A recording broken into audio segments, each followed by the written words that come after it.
Hello, everybody. Hello. Good morning, good afternoon, or good evening, wherever you are in the world. It's morning here in Calgary. I'm seeing everybody hopping in. It's nice to see you all. Thanks for being here today. So we're going to meet with Connie Holen. We're going to talk all about SEO and how you can optimize your SEO in your websites. This is going to be a good one. If you're new here, my name is Sinead. I work for the Offering Tree team. I'm also a yoga teacher and I'm based in Canada in a little city with a lot of sunshine called Calgary. So I get to work for Offering Tree and teach yoga at the same time, which is pretty cool. I'm a recovering yoga studio manager from back in the day.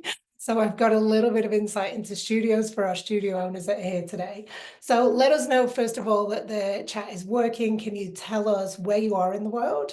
And maybe who do you serve in your business? So we get that little bit of info from you. Just drop your comments in the chat. And as we move throughout the webinar today, we will have comments in the chat. Keep asking your questions. We want to hear them. We'll either get to them as we work through or we'll get to them at the end. You will definitely have your questions answered. If you have any questions for Offering True specifically, put them in the chat. If you're here for the replay, you can put them below the replay video, or you can contact Offering Tree anytime at hello@offeringtree.com.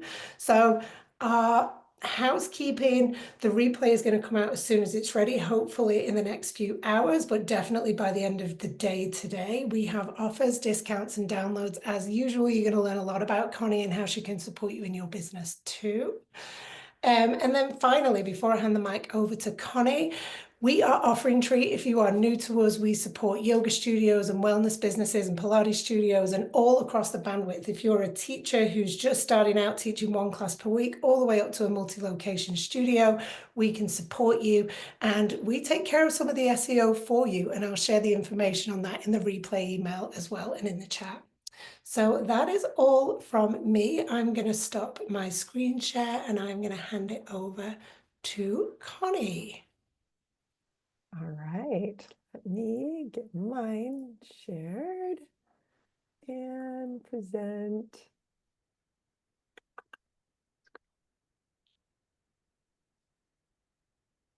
There we go. Can you see it? Good. Okay. All right. Hi, everyone. Hi, everyone. Thanks for having me here. I love this presentation because it's very actionable. So I hope everyone gets a lot out of it. So let's just dive in. We're just talking about how to get noticed online, particularly when people are searching for the services that you offer in the area that you offer them. That's all local SEO is, and that's what we're going to be talking about today.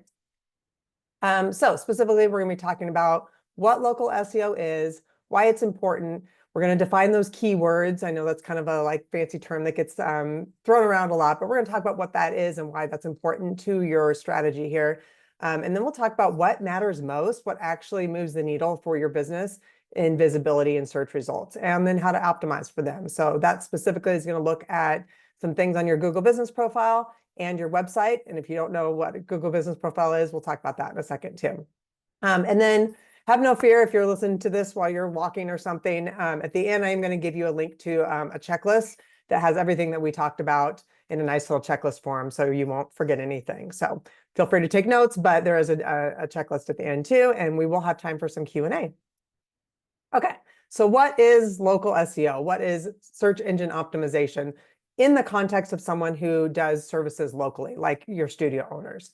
What all that means is when someone types in a search term into Google, the Google infers has some local buying intent. So in this case, I typed in Pilates Studio, Simi Valley, California.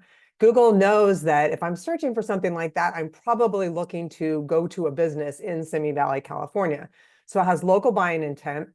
This is an example of what that search results page might look like. At the top, you're going to have some sort of paid ads. Sometimes they're like this, where they actually are next to the map. Sometimes they're not. They're above it in different formats. They've got all kinds of different paid ads. But at the top, you'll have paid ads. And then in the middle, you'll have the map and the profiles on the map. This is called the map pack or the local pack. And then below that, you'll have the organic listings. And so these are links to websites directly. So when we look at kind of the anatomy of one of these search results page, those ads up at the top usually get about 20% or 19% of clicks. So when someone searches this, 19% of people statistically are going to click on an ad. The map pack, those profiles with the actual map on it, are going to get over 50% of the clicks of someone searching on this term. And then the remaining about 30% goes to the links below. So people interact with this page differently. But what we're talking about here today specifically is how do you get in that map pack?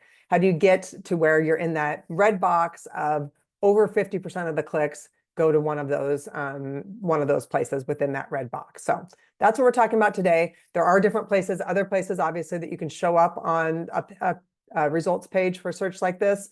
All of them are great options, and we like to be everywhere. But what we're going to talk about today is how to get in that red box, because that's the most important.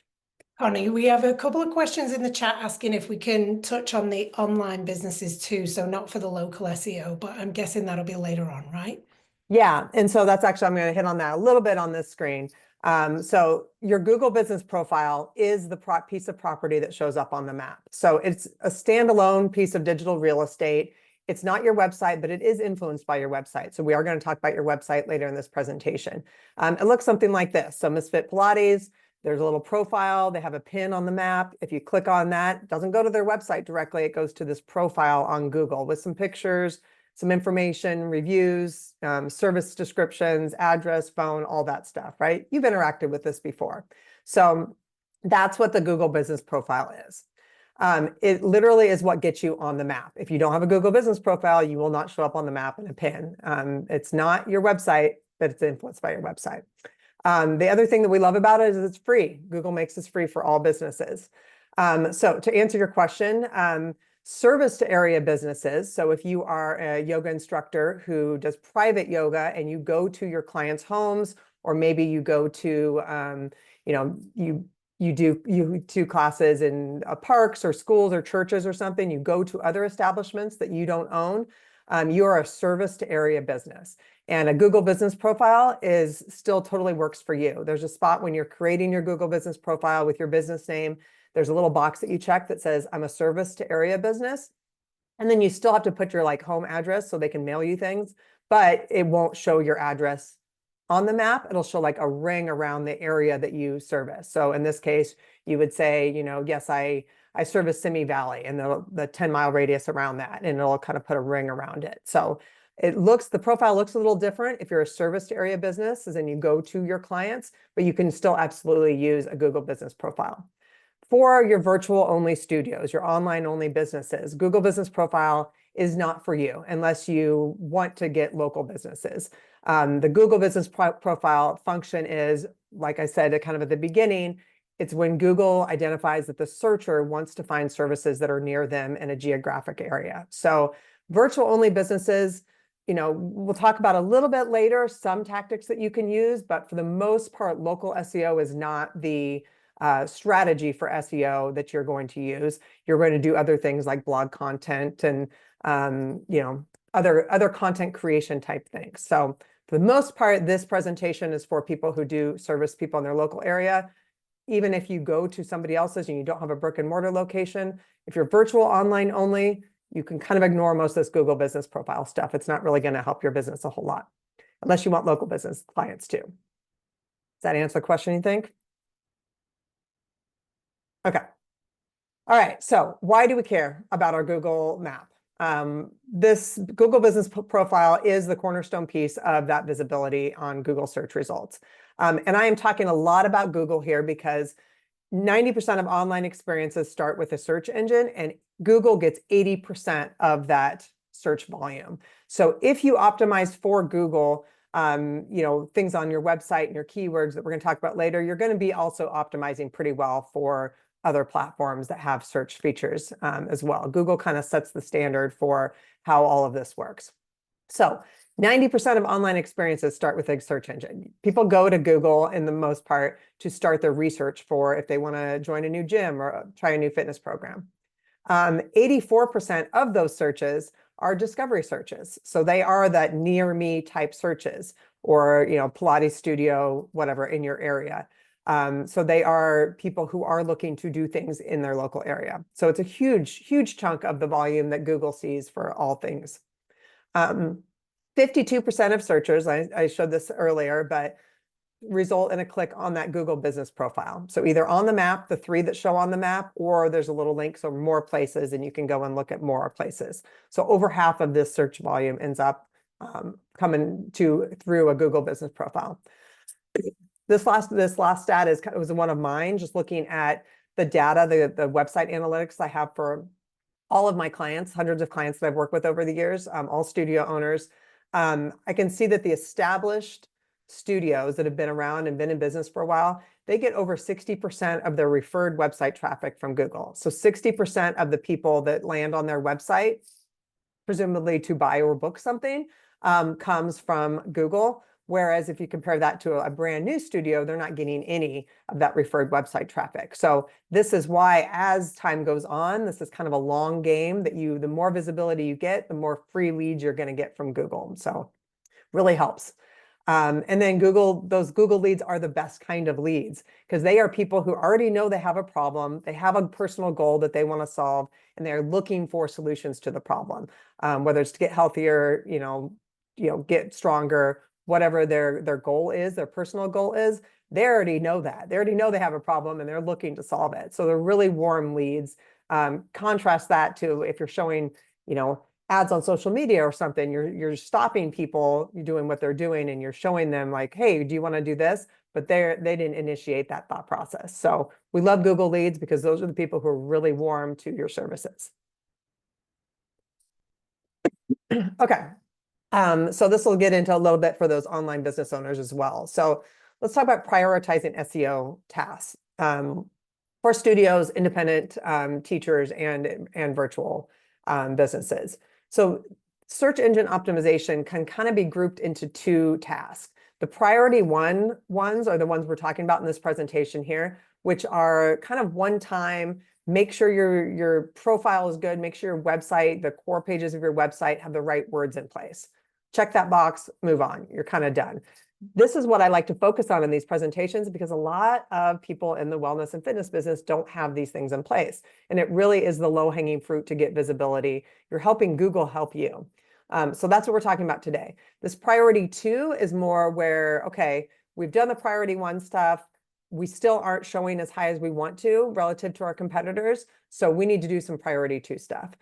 Virtual studios, because you've got a much bigger geographic range you're trying to pull clients from, you need to go heavy into the priority 2.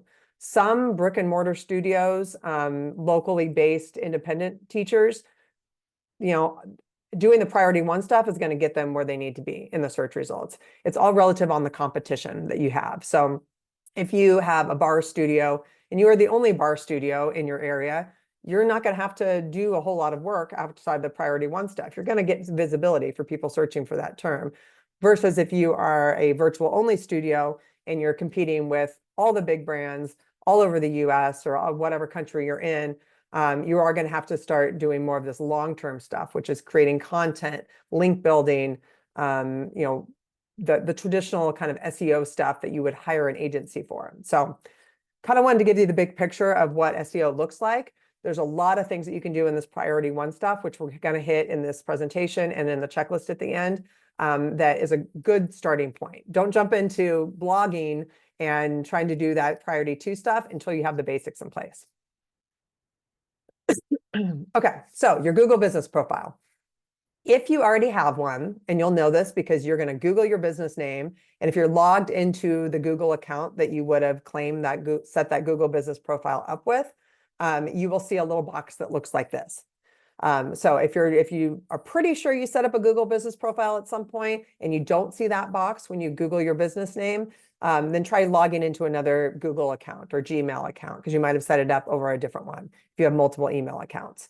But if you're logged into the correct Google account, you Google your business name, you should just see right there on the screen this your business on Google box that comes up. So that's how you know you already have one and you have access to it. If you haven't claimed it yet, so maybe you do see a profile for your business and you're like, oh, that's weird, I never created that. That's fine. Google will create these profiles for businesses that they see mentioned on the internet, but you do need to claim it as a business owner if that's you. So Google your business name. If you see that there's a profile, there'll be a little link there that says you can claim it if you're the business owner. So you can go ahead and do that. If you don't see a profile started at all for your business, when you Google your business name, go to google.com/business. And then there's a big button up in the top right that says manage now or get started now. So click that, and then you should be able to create that Google business profile. One thing to note, if you have multiple locations, you need one profile for each location. So remember, they are like map pins. So you get to have a different profile for every location you have, which is going to increase your visibility, which is great. So don't lump them all under like one headquarters location. Make sure you create different profiles for every location that you have. Okay, so now that we have the profile, we know how to log in. We kind of see the back end of it. How do we get on the map? What things do we need to put on that profile so that we have a good chance of showing on that map? First, we need to figure out what maps you want to be found on, because as you know, Google results are different based on a lot of different factors, and the search term being the biggest one. So you might not show up for gym Lincoln, Nebraska, but you might show up for yoga studio Lincoln, Nebraska. So let's get really specific first on what maps are valuable to your business, what search terms are valuable to your business that you want to get found for. So we do that by identifying two different components of those search terms. How do people search for your services, and how do people search for your location? A good keyword that you're going to use, and we're going to use in a lot of other places throughout this, has both, right? Because if you just search yoga studio, if I just search yoga studio, Google doesn't know where I'm looking for that yoga studio. It might assume that it's close to like where I am like actually sitting, but we want to be really specific about the location that it is. And we also want to get really specific. If I'm looking for yoga, I'm probably not going to search for a gym, right? I'm going to search for yoga. So you want to make sure that you show up for the right services. This also goes for some of you, if you offer both, say yoga, Pilates, and bar, you would have those services listed as different search terms that you want to. So there's probably multiple maps that you want to get found for. So first top of this, your little worksheet is going to have you just jot down what you want to. And here's an example of that. Here's a studio. They do Legree Fitness. So they also want to get found for the term Pilates. They also have an instructor training. So we kind of jotted down those different ones. And then they have 3 locations, but they're all in Orange County. So they wanted that location term is good too. Google understands the term near me when people search for that. So you don't need to use the actual literal terms near me. What you need to do is actually just put like the location terms like Forest, Costa Mesa, Brea, Orange County, where people actually are when they're searching that.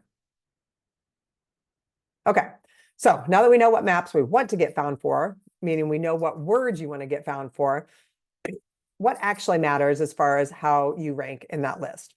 This is a list of the top 12 local pack ranking factors. Google does not publish this list, by the way. This is a list that came from a group that surveyed a bunch of search engine marketers and asked these people who do this for a full-time job, what are the things that you see have improved your clients' rankings the most? And so there's this big long list of like 100 factors. These are the top 12. So we're going to go through all of these that apply here. But first, we're going to pull out these 3 that are bolded. So I just wanted you to see that these are significant factors in how high you rank. But these are things that you can't really control right now. So this is the proximity of your address, your business address, to the point of search. So where I'm standing on my phone when I search for it, Google's going to show me different things because of where I'm standing when I search for it.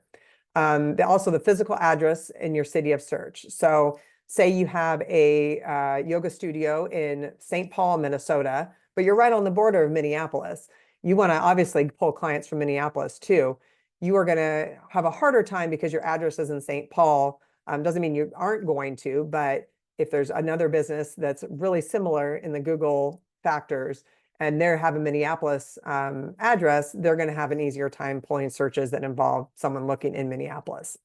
So, your physical address does matter. How close you are to the point of the searcher does matter. And then the proximity of your address to the city center also does matter. So in that example, say you're St. Paul, Minnesota, but you're on the outskirts, you're not quite in the middle, and someone searches yoga studio, St. Paul, Minnesota, that's kind of a negative for you that you're not close to the city center. So those things do matter. I don't want to like negate those, but unless you're buying a new location or that's something that's on your agenda for the next couple of years, you really can't do anything about this right now. So we're going to pull those out of the list, which leaves us with the top 9 local pack ranking factors that you have control over. And we're going to go through these a little bit deeper. Okay.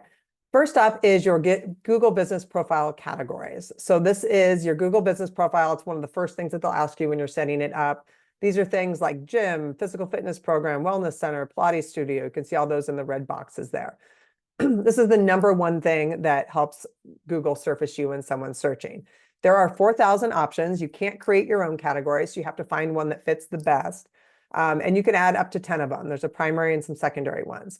If you're not sure what to call yourself, look at your direct competitors and see what pool they're putting themselves in. People have different perspectives on this. Orange Theory Fitness, you see, call themselves a gym because they feel like they're big enough that, and gym is a very highly searched term, that they can go for, compete with any gym. I wouldn't suggest going for gym for most smaller studios unless you feel like your area, there's just not a whole lot of competition. Pure Barre, interestingly, calls himself a physical fitness program, at least the one near me. If this one's a wellness center, this Legree Studio calls themselves a Pilates studio. Legree Studio is not one of the options. So a lot of Legree goes with Pilates right now. Yoga Studio is one of the options. So if your primary service is yoga, go ahead and choose Yoga Studio. If your primary service is Pilates, even if you do a bunch of other stuff, I would go Pilates Studio. So pick the one that is the most specific. And a mistake that I commonly see smaller studios doing is they put themselves as a wellness center or they call themselves a physical fitness program, even if 90% of their classes are yoga classes. They're trying to kind of like be something for everybody. But if you want to get found for people looking for yoga classes, make sure you call yourself a yoga studio in your Google Business Profile category. So here's some of the common ones that are options. Like I said, there's Bikram yoga. If you do hot yoga, maybe consider putting yourself as a Bikram yoga studio. That goes into a whole nother brand conversation, but you can also just go with yoga studio on that one too. But yeah, fitness center, gym, personal trainer, some of these other ones, see how specific they get. So don't stop at the just fitness center term. Go find the most specific, most accurate one that works for you. And then add the other ones as secondary terms. You can have up to 9 secondary categories, but really give some thought to that first one. Okay, the second most impactful thing that we can do that we have control over is sneaking some keywords into your Google Business Profile title. And so your Google Business Profile title is the name of your business. In this case, Orange Theory Fitness, Plank and Power, High Intensity Pilates. Proceed with caution here because Google wants this to be, they don't want you just shoving words in there that don't belong in your business name. This wants to be, they want this to be how your business is actually referred to in real life via signs, your logo on your website. But this is another common area that I see small studios just kind of missing on because they just do the shortened version of their name. So if you look at Orange Theory for an example, Orange Theory could just leave the fitness off, right? They could just say Orange Theory, and that's still the brand name. But in their logo, it's Orange Theory Fitness. And so they can put that fitness word in there. And we like that word fitness because that's a keyword that they might want to get found for. In this case, this is a client, Plank and Power, High Intensity Pilates. So initially, she had just created it and it was Plank and Power. That was the business name. But every time their logo has that high intensity Pilates as part on their logo. So I said, I think you can legally add that high intensity Pilates as your business name.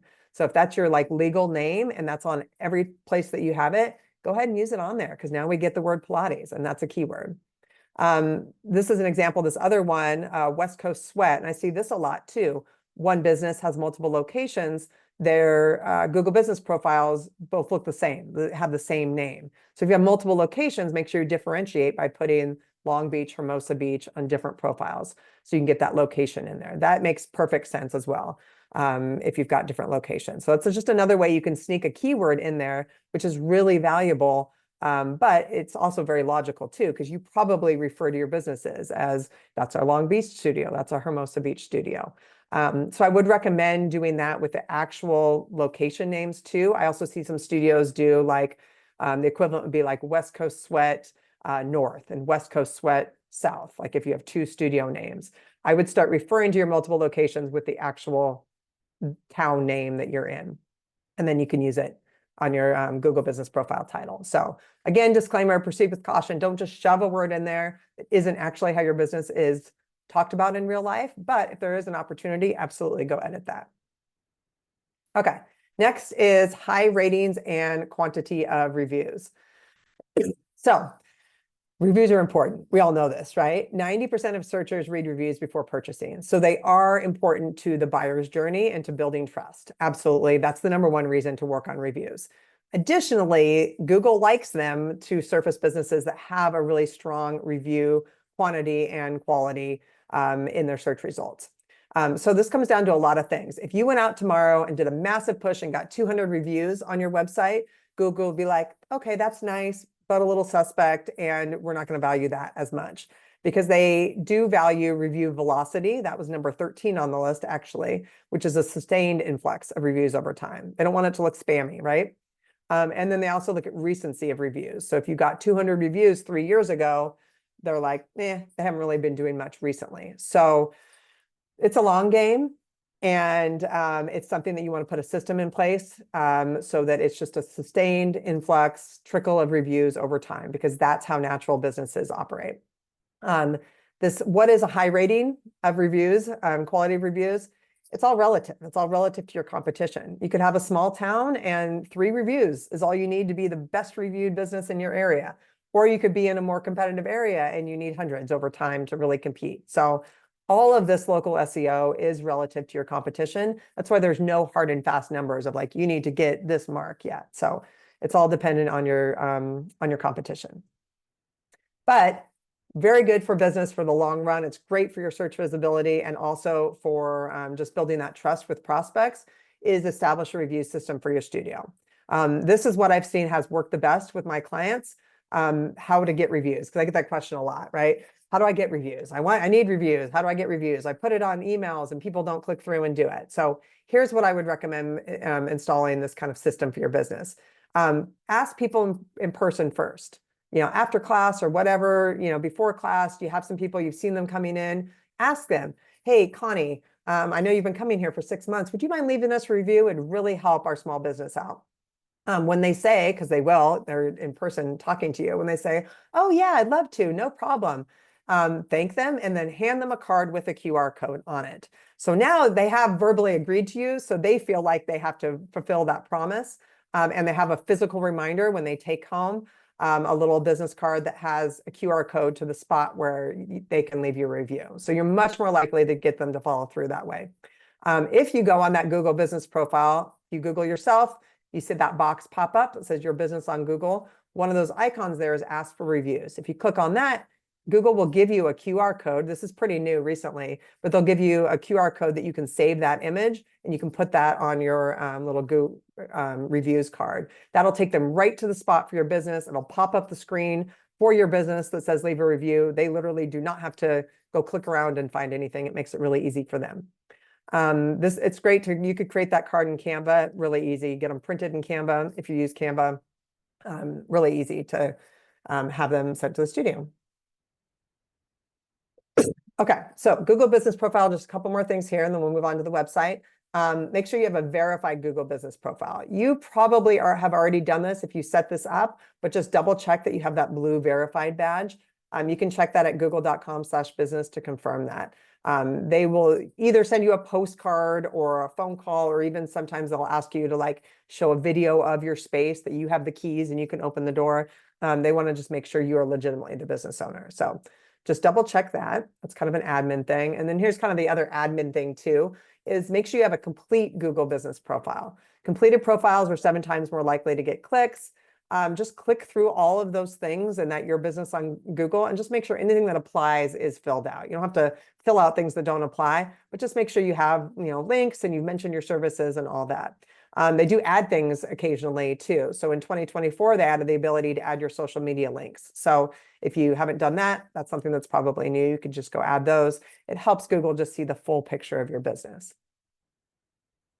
Okay, so other things on that Google business profile. Posts. So people ask me about posts too. How often do I need to post on Google? There's no measurable impact on that local pack ranking for businesses that post regularly or don't post regularly. However, they do make your profile more interesting, and it's a way to share kind of secondary services, trainings, and workshops and stuff. So it's not a bad thing, but if you're looking at like, what is the low-hanging fruit, things that are really going to help me get on that map, posts are not one of them. Images, however, are important to have, some good images. This is less of a like, how am I going to get on the map question, and more about how am I going to look good so people want to click and learn more and come there.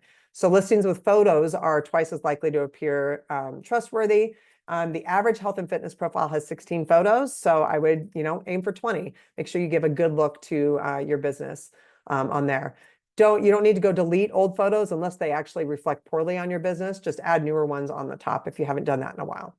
So we don't want like photos to pop up where everyone's in masks if you're not wearing masks in your studio right now, because it looks like you haven't updated it for several years. Okay, so moving on to the important things on your website, how to optimize your website, tying back to actually how it makes you get on that map. So your Google Business Profile landing page is the web page that you link to from your Google Business Profile. So this top picture right here, that's a screenshot of Radiance Yoga's Google Business Profile. Everyone's got that little button that says website.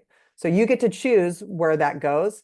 For most people, it's your homepage. You're going to put your website's homepage there. But I did want to make sure that if you do have that link to a different page on your website, that's the page I'm talking about here. So, if it links to your website, great.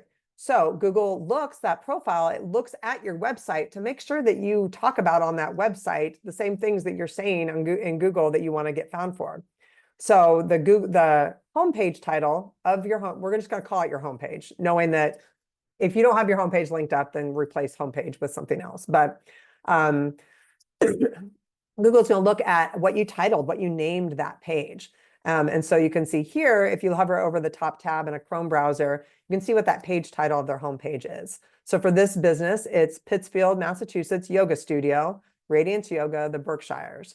So we have Pittsfield, which is a geographic term we want to get found for. We have the Berkshires, which is a geographic term we want to get found for, and Yoga Studio, which is the #1 search term, service search term we want to get found for. So all those are in the page title of our website. This is another really big miss that I see studios do or don't do a lot, is they don't have anything in here, or it just says it says home, or it says even just Radiance Yoga, or it just says their business name, right? That's a huge spot where Google looks at. So add some more terms in there. Again, that's your home page title, and you can Google whatever platform you're on to find out how to edit that, how to add more words into that. Okay. Also next is closely related. It's keywords in your homepage headlines. So Google, after they look at the page title, they also look then at the headlines next to get a picture of what this business actually wants to be known for. Because if you're not mentioning it in your headlines, it's probably not that important. Actually, I think Beth from Balance is on this call. So hi, Beth. So you can see here, she's got her subheading. She's got her, discover strength, find peace, cultivate connection, kind of the hook, the emotional connection with people. But then right under that, in a subheading, she's got yoga and Pilates reformer classes, Glen Ellen, Illinois. So she's got the location, she's got her service keywords in there. Also, a little further down the page, there's a subheading, heading 2, that's Balance, Yoga, and Pilates is Glen Ellen's only, and she mentions yoga and Pilates all in one space. So again, we mentioned yoga, Pilates, and Glen Ellen. Again, in that heading. So she's got it in a couple places. This not only tells readers or clients that they're in the right place, that this is the services and this is the location that I was looking for, but it also tells Google that as well. So the aim is to kind of make it a balance of very readable, very, compelling kind of hook headlines that also incorporate these words. Oh, and then also a third type place down there, she's got yoga, Pilates, and wellness services all under one roof. So 3 different places she's using the word yoga and Pilates. Okay, so that's it kind of for like the big website stuff that you want to have in place, or the easy stuff. Let's talk about AI overview, because this is like kind of new this year, right? I get this question a lot now, like, how do I show up in the AI overview? So if you've been on Google recently, you know, if you search something like this top one, what's the difference between Pilates and yoga? You get an AI overview. This next one, Yoga Nidra workshops near me, and it mentions an actual studio that offers those. The top one I tried was top sales #1 Pilates studio, and it gives me an answer for that. So this is increasingly being a very, very valuable place to have your business show up. So how do you get found in there? The good news is it's exactly the same way that you get found in the other stuff. It's by using the words that people are searching for. If you look at like each one of those AI overviews, there's the little links icon afterwards. So Google in this AI overview is finding that content from somewhere else on the internet, and they're linking to where they're finding it. So you can see on the far right, it gets cut off on the slide, but they're actually telling you what websites it's pulling from. So like this top sales #1 Pilates studio, well, we mentioned that on the website, right? We had a section because they won an award where we said voted top sales #1 Pilates studio. So the AI overview is just finding content on the internet and matching it to the question that the person has. So how can you optimize this? Right now, these AI overviews are typically showing more for longer, more specific searches. Like you can see these three are not like yoga studio near me. They're a little more specific, kind of that second layer of search terms that you might want to get found for. And this applies to virtual studios as well. In fact, this very much applies to virtual studios. So how do you kind of, get content on the internet that is going to be a good answer to these? One is knowing what these questions are. So you can kind of do some little Googling around and getting to know your clients and know what types of things that they've asked for. And then you're going to create some educational content on your website. So this is where blog articles can come in. You also then might want to have like dedicated website pages for niche services. So in the case of the Yoga Nidra workshop, they have a workshops page, and they mention Yoga Nidra is one of the workshops that they have on it. So if you didn't have that page on your website, Google wouldn't know that you offer that. And then, like I said, if you've got awards, there is like the best yoga studio or the best Pilates studio or the #1, people do search for things like that. So if you have an award like that, you can legitimately say that. So weave that into your website text, including your headlines. So Google knows that you see yourself as that, and you might show up that way in the AI overview. So I wanted to bring this up because this is kind of an exciting new direction, but this is kind of that priority 2 for your studio's SEO. Get your Google business profile and the core pages, including your homepage of your website, optimized for those top level terms, the like Pilates classes near me type terms, and then start brainstorming all these kind of secondary terms and creating content so that you can be the answer and the link to in the AI overview. Yeah, and that was just kind of a visual again for that. The AI overview goes into this priority 2, because that's stuff you can do like every month. You can find a different topic and write some content on that. That's kind of the long game. Make sure you get the first priorities done first, and then brainstorm all you want about how you can get found in those AI overviews. Okay, so next steps, my challenge to you are make a copy of this checklist I'm going to give you on the next slide. You're going to identify your keywords, define just top level. It should be like no more than like 10 or 20, maybe a little more if you've got trainings and, multiple locations, but identify the maps that like people are actually looking for your services on. You can just brainstorm that yourself. You can go kind of start typing in Google to see what Google prompts you to do. Or if you have Google Search Console, you can actually see the data from who's coming from your site, from what words. But don't overthink this, right? Just like what makes sense. And then you're going to go in and review and update your Google business profile with this checklist. And then you're going to go and optimize your website. Focus on that home page first with the page titles and the headlines. I'll leave that up for a second. That's a QR code, and I'm sure Offering Tree will send out the link to this as well. So you can grab that checklist. It's a Google Doc, so just hit File, make a copy, and you'll have your own copy to start editing and print or do whatever you want. So Connie, I have the link to a planner I'm not sure. I will send out that link. If you have it, drop it in the chat for the SEO worksheet, or I can dig it up. It might be in my inbox. I do. Thank you. This is awesome.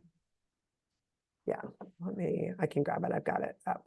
All right, and then that's where I'm at, Q&A. I'll come back to Q&A slide. That's my information if you want to connect with me.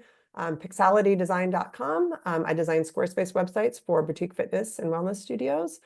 And then I'm on Instagram at Pixalitydesign. That's not on here, but where I post kind of little quick tips and stuff. So that's another place to connect with me. If you've got any questions specific about this presentation, you can send me a DM there. And that's my email as well, if you wanted to email me. But you can see all my services at pixalitydesign.com. And I'll grab the link there. Let me reshare that link. Perfect. And I'm going to grab your link for Instagram. But if anyone has any more questions, let us know. There were a couple of questions that came through, but I think Connie's pretty much covered them all. One question I have, Connie, if a studio or a solopreneur or a person watching this only has time to optimize one thing, whether it's the homepage, the blog, the Google business profile, which should they prioritize and why? Oh, good question. The one thing that will take you like 2 minutes maybe is your homepage title. Homepage title and your, then maybe sneak a word into your headlines, improve, maybe do a rewrite of your main headline.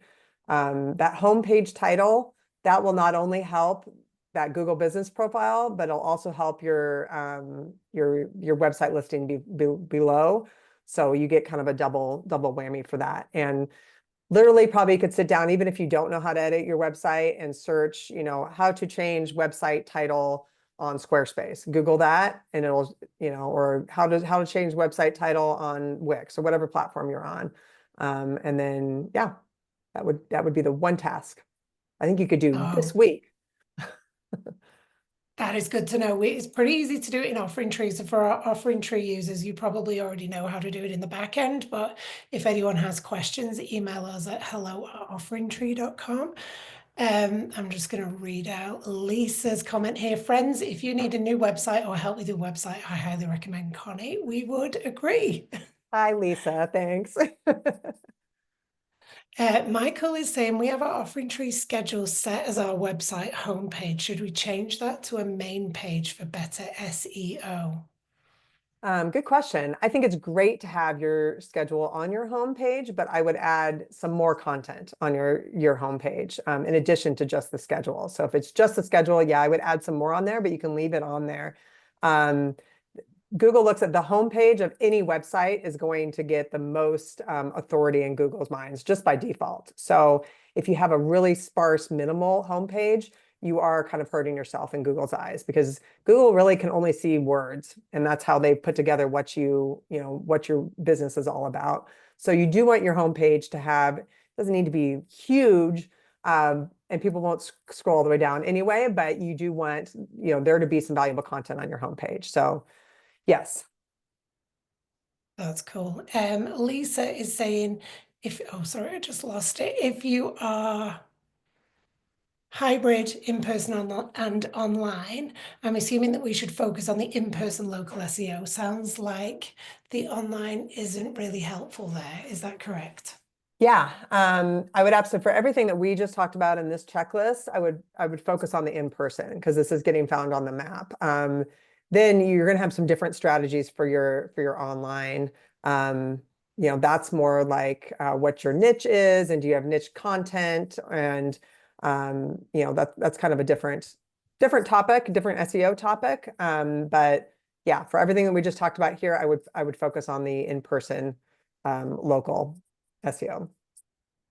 And Connie, are there any common mistakes you see in websites around SEO? Anything that you haven't touched on?